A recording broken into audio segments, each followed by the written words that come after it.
ఆంధ్ర తెలంగాణలో తక్కువ ఫీజులతో high quality results ఇస్తున్న ఏకైక సంస్థ తిరుమల్ ఐఏఎస్ ఇన్స్టిట్యూట్.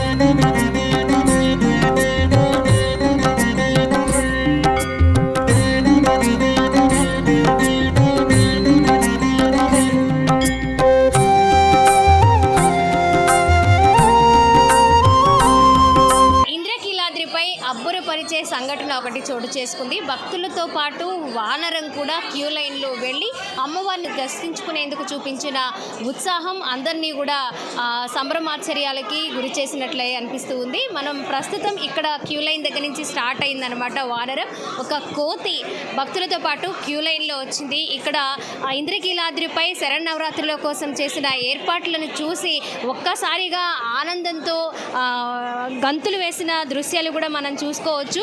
మొత్తం అంతా ఒకసారి భక్తుల్ని చూడడం, అలాగే ఈ సందడి, ఈ కోలాహలం అంతా చూసి ఆ వానరం ఎంత సంతోషంగా, ఎంత కేరింతలు కొడుతూ ఉత్సాహంగా అటు ఇటు గెంతులు వేస్తూ నాట్యం చేసిందో మనం విజువల్స్లో చూసుకోవచ్చు.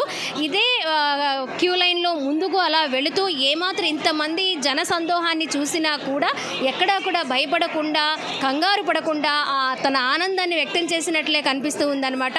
మనం చూసుకోవచ్చు అక్కడి నుంచి ఈ దేవస్థానం పైనున్న క్యూ లైన్లతో పాటు లోపలికి వెళ్ళే దారి మార్గ మధ్యలో కూడా వెళ్ళి ఒక్కసారిగా తన ఆనందాన్ని అందరికీ హాయ్ చెప్తున్నట్లుగా అనిపించింది. అంత ఉత్సాహంతో కేరింతలు వేసిందనే చెప్పాలి. అలాగే ప్రతి సంవత్సరము కూడా ఇంద్రకీలాద్రిలో శరన్నవరాత్రుల టైంలో ఏదో ఒక ఇలాంటి ఆశ్చర్యానికి గురి చేసే సంఘటన ఏదో ఒకటి జరుగుతూ ఉంటుంది.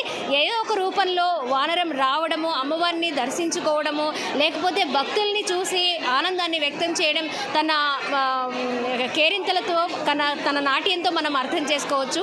అంత సందడి ఈరోజు గాయత్రీదేవి అలంకారంలో అమ్మవారు భక్తులకి దర్శనమివ్వడంతో నిన్నటి కంటే కూడా ఈరోజు భక్తుల రద్దీ, భక్తుల తాకిడి ఎక్కువగా ఉంది. గాయత్రీదేవి అలంకారంలో ఉన్న అమ్మవారిని దర్శించుకోవడానికి ఉదయం నుంచి కూడా భక్తులు వస్తుండడంతో కొంత క్రౌడ్ అనేది ఎక్కువగా ఉంది. ఈ నేపథ్యంలో ఈ టైంలో ఇంత కోలాహలంగా ఉన్న టైంలో కూడా ఇంత రద్దీగా ఉన్న ప్లేస్లోకి వానరం రావడం, కోతి రావడం అనేది నిజంగా అందరూ ఆశ్చర్యపోతూ ఉన్నారు.